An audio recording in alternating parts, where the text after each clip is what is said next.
building agile teams, it's not an easy task.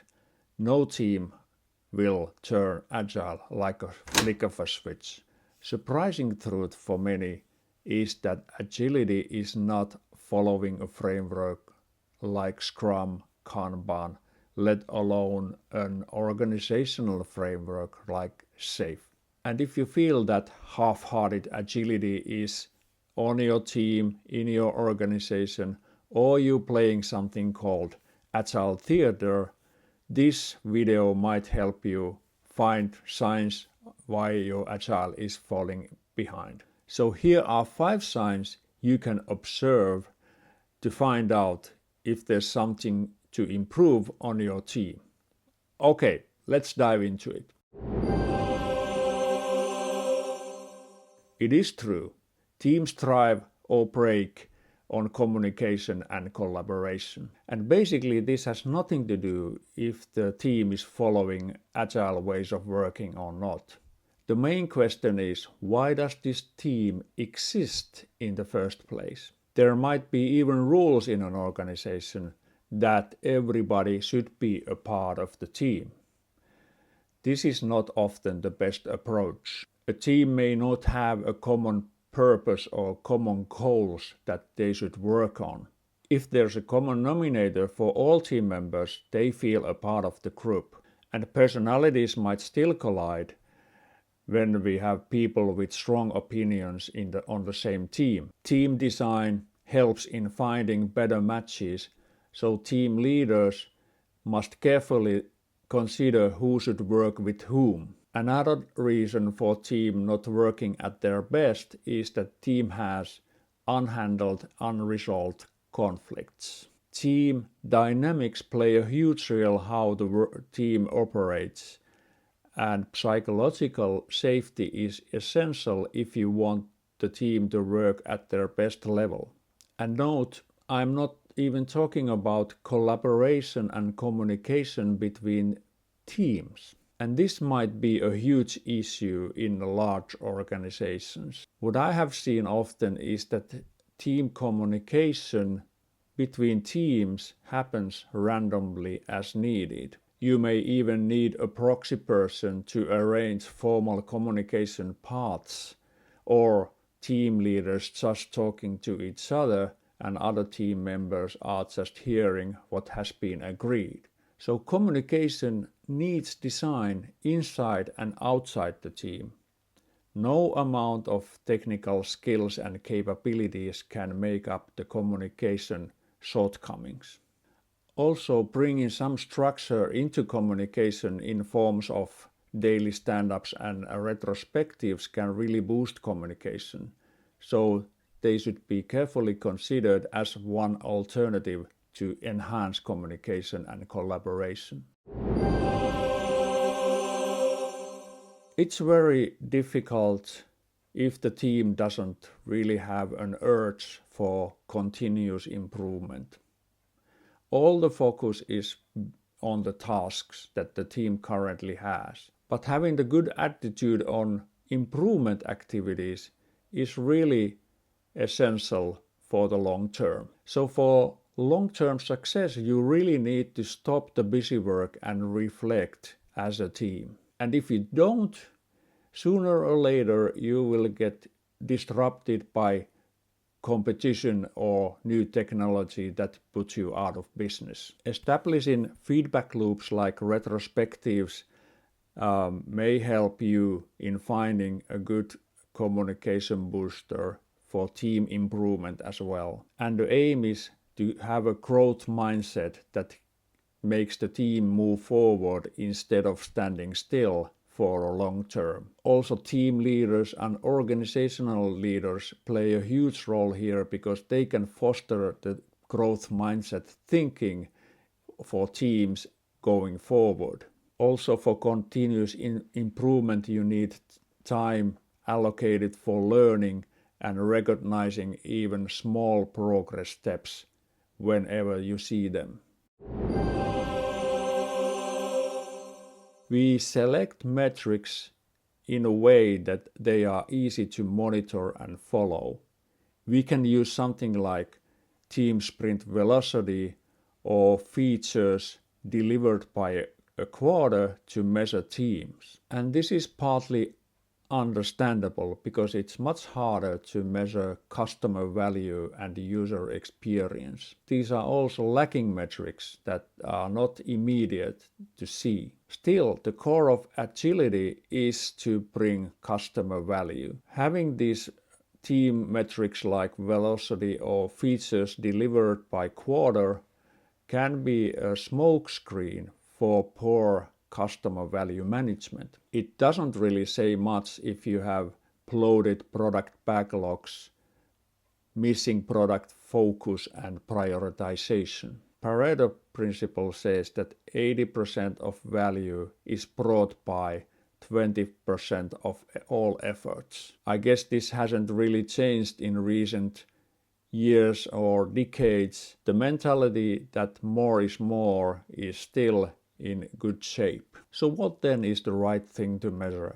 You can say that customer satisfaction surveys might be a good thing, but the problem with those often is that the right people do not answer those.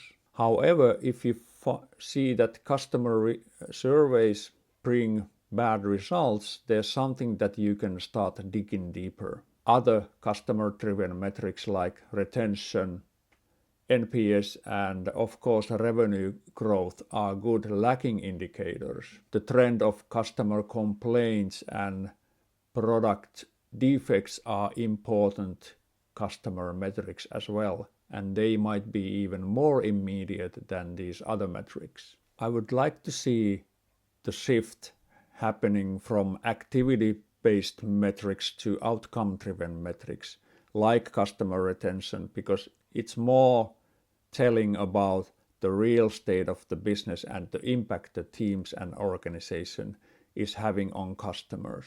It is true that these are more like lagging metrics, but really tell the better picture how we are doing as an organization and the value proposition from our teams. So in the end, the customer-driven behavior really means so much more than team velocity and other activity-based metrics from inside the organization. Eating an elephant is so much easier when you slice it into smaller pieces. In some organizations, there's a need to deliver all or nothing, and there are really no compromises. This might happen because you are working on a contract which really forces you to work in this manner. Your customer may have the same thinking model, and especially if you are in the middle of a bidding competition, then there might be no other option than deliver everything at once. However, in most cases, the only good option is to deliver incrementally, building the product piece by piece and learning along the way what the end product should really look like. The well-known concept of minimum viable products is still valuable in delivering value incrementally, but it's often difficult in some cases to exercise. But if you are not working on a contract like this, then you should learn how to deliver value incrementally and learn along the way in course of development what the end product and the best value proposition from your activities really should be. And hopefully your clients agree with you, because working otherwise seldomly leads to a good end results and products. Some clients may still require these big bang solutions and deliveries, but you should talk to them and try to assure them that this is not the best way to go forward and can be actually really expensive way. Feedback is so essential in order to deliver good value for customers that it shouldn't be neglected by the client or neither by you. I don't know about you, but for me it is obvious. If you want to push more features, to our product, teams get more busy, leading to higher defect rates. And when we push more and more features into our products, then we create more and more busy work. And busy work is in the long term unsustainable. It leads to cutting corners. We do sloppy testing and eventually create more and more bugs to our product. Handling of defects will keep you away from delivering more value to your customers. And if defects are starting to accumulate, then it should be a clear warning sign that there's something really wrong in your way of working, regardless if you are agile or not.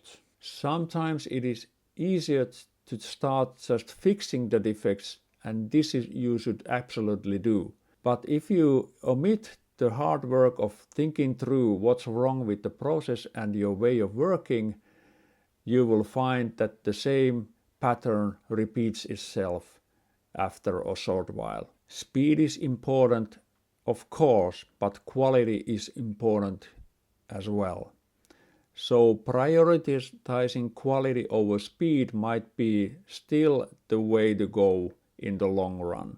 I've seen so many cases when we have just promised our customers to deliver quicker than we actually have capabilities for, and we came up with a lot of defects that were eating up all the capacity from future value propositions and creating more meaningful work for our customers. So in the long term, our value was quite diminished because of these high defect rates in our product. Eventually it happened that trust between our customers and us was eroded very dramatically. So are there anything that you can do in order to enhance quality while maintaining the speed of your deliveries? One thing that you can do is to address the root causes why your process is giving you such results. Methods like automated testing, code reviews,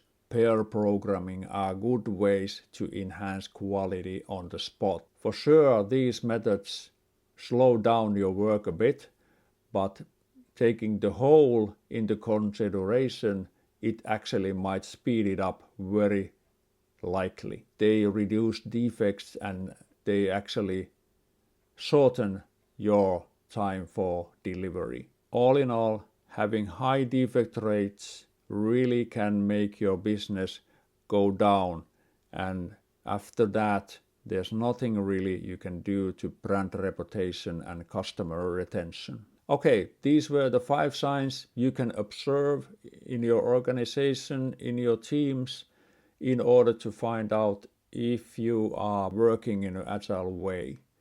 Because agile is all about bringing customer value. These 5 signs you can observe and then decide, okay, which one should we really tackle on?